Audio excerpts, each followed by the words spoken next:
सुनील साजन, alright. Sunil साजन, आपकी बारी है। सुनील, अब योगी जी ने कहा है 400 पार, तो जाहिर है यूपी की 80 सीटें तो उन्होंने उसमें गिनी ली होंगी। देखिए मानक जी, अगर भारतीय जनता पार्टी का और कोई दूसरा नेता 400 पार की बात करता तो उस पर डिबेट हो सकती थी, क्योंकि योगी जी का जो गणित है ना, वो हमारे आपने जो गणित पढ़ा है उससे 10 जस्ट उलट है। उन्होंने सदन में कहा कि समाजवादी सरकार ने 56 में 86 एसडीएम यादव बनाए। तो 56 में 86 वाली गणित जो है वो ना आज तक हमको समझ में आई, मुझे लगता है आप भी नहीं समझ पा रहे होंगे। हो सकता है जो बीजेपी के प्रवक्ता बैठे उनको गणित समझ में आती हो। तो एक बात देखिए, नारा दे देना अच्छा है और सब पार्टियां नारा देती है। कोई कांग्रेस मुक्त का नारा दे रही है, भारतीय जनता पार्टी के प्रवक्ता कह रहे थे हम जो संकल्प करते हैं उस पर खरे उतर। आपने संकल्प किया था बेटी बचाओ बेटी पढ़ाओ, आपका संकल्प था किसान की आय दोगुनी, आपका संकल्प था भ्रष्टाचार के खिलाफ, आपका संकल्प था देश की सीमाएं सुरक्षित रहेंगी, आपका संकल्प था महंगाई कम होगी, डीजल पेट्रोल के दाम घटेंगे, रोजगार का संकल्प आपका था। वो संकल्प कहां गए जहां जनता ने जिन संकल्पों पे, जिन नारों पर आपको 10 साल का मौका दिया है। और लोकतंत्र में अगर किसी को जनता मौका दे रही है, आशीर्वाद दे रही है, तो उसे कभी घमंड नहीं होना चाहिए कि नहीं अब हम हारेंगे ही नहीं। मैं भी सुन रहा था कि कोई कह रहा था कि प्रधानमंत्री जी जहां से भी लड़ जाएंगे, संकट तो है ही नहीं। देखिए मैं इस बात को स्वीकार करता हूं, प्रधानमंत्री जी की लोकप्रियता बहुत है, लेकिन इस बात को भी स्वीकार करता हूं कि अभी उतनी नहीं है जितनी इंदिरा गांधी जी की किसी जमाने में थी। अभी तो भारतीय जनता पार्टी के लोग चुनाव लड़ते हैं। वो दौर था कांग्रेस का कि एबी फार्म लेके आ जाते थे और एमपी एमएलए होके चले जाते थे, गांव में नहीं पहुंचते थे, मोहल्लों में नहीं पहुंचते थे। वो कांग्रेस हारी है, वो इंदिरा जी भी हारी है। तो राजनीति में किसी को घमंड नहीं करना चाहिए कि नहीं साहब मोदी जी तो हार ही नहीं सकते, बीजेपी तो हार ही नहीं सकती।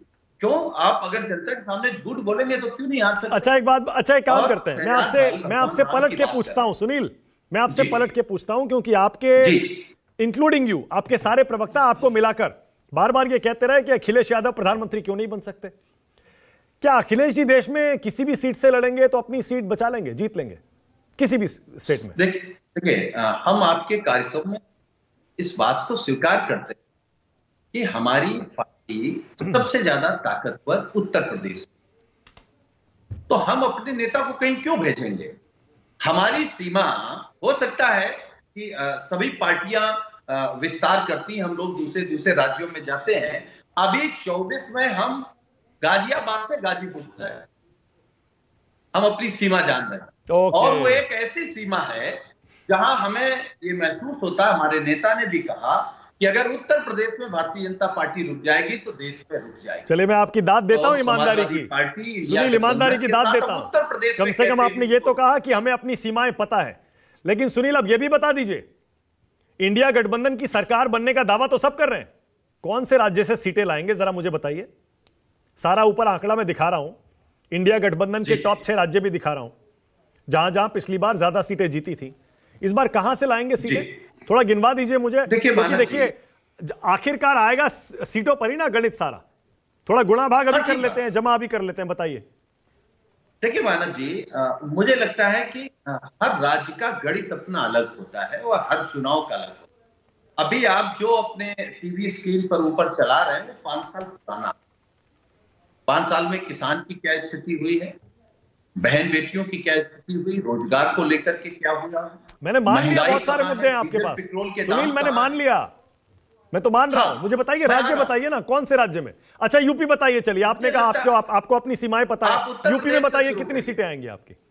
आप उत्तर प्रदेश से शुरू करिए, हाँ बताइए। बिहार जाइए, बंगाल जाइए, दिल्ली आइए, पंजाब आइए, महाराष्ट्र आइए, या फिर आप साउथ में चले जाइए।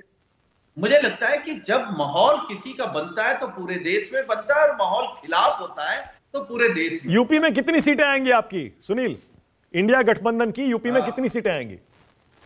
इंडिया गठबंधन यूपी में कोशिश कर रहा है कि उत्तर प्रदेश में अगर हम लोग बीजेपी को रोक देंगे तो दिल्ली रुक जाएंगे, और शायद इसीलिए माननीय प्रधानमंत्री जी उत्तर प्रदेश छोड़ करके दूसरे राज्य में चुनाव लड़ने की तैयारी में। अरे कौन बोल रहा है क्योंकि यूपी उत्तर छोड़कर प्रदेश किसी एक ऐसा और राज्य- स्टेट में जाकर चुनाव लड़ेंगे? वो क्यों छोड़ेंगे यूपी? मानक, उत्तर प्रदेश एक ऐसा राज्य है जहां लोगों को प्रधानमंत्री बनने के लिए आना पड़ता है। तो क्योंकि योगी जी उत्तर प्रदेश के मुख्यमंत्री हैं, 400 पार का नारा उन्होंने दिया है, और उत्तर प्रदेश में जो मुख्यमंत्री हो लेता है वो अगला उसका सपना दिल्ली का होता है। ये लोकतंत्र है। योगी जी भी सपना देख रहे हैं 24 में प्रधानमंत्री बनने का, वो देख सकते हैं, अपना गणित बता सकते हैं, लेकिन हम ये कहेंगे कि हम लोग योगी जी को गोरखपुर की भी सीट लोकसभा में इंडिया गठबंधन हराएगा। आपके कार्यक्रम में कह रहा हूं, रिजल्ट के बाद फिर आपके साथ बैठूंगा। बड़ी बात कह रहे हैं सुनील साजन, कह रहे हैं योगी आदित्यनाथ को गोरखपुर की सीट में भी हरा देंगे। इसका मतलब वाराणसी में मोदी को भी हरा देंगे, वाराणसी में प्रधानमंत्री को हरा देंगे। कोशिश पूरी करेंगे। अरे कोशिश तो सभी करते हैं, अब आप बैकफुट पर चले गए एकदम। अभी आपने कहा गोरखपुर में योगी को हरा देंगे, मैंने कहा वाराणसी, बोले कोशिश करेंगे। कोशिश तो सभी करेंगे भाई। नहीं, देखिए लोकतंत्र में क्योंकि माननीय प्रधानमंत्री जी वर्तमान प्रधानमंत्री है, इतना उनका सम्मान है कि हराने से पहले नहीं कहेंगे कि हरा देंगे, लेकिन वो हार जाएंगे, इसीलिए वो दूसरी जगह रास्ता ढूंढ रहे हैं। लोकसभा का चुनाव क्यों लड़ेंगे? नहीं, वो ये मानकर चल रहे हैं, हो सकता है कि इस बार बड़े बड़े लोगों को मोदी जी उतार रहे हैं ना, तो शायद योगी जी को भी उतार दे लोकसभा चुनाव इसकी संभावना कम लगती या फिर वो ये कहना चाह रहे हैं कि योगी जी का क्षेत्र है, वो पुराना लोकसभा क्षेत्र है, वहां से जो भी उतरेगा उसे हरा देंगे। शहजाद बोलिए, क्या कह रहे हैं? देखिए ऐसा है कि आजकल तो आजमगढ़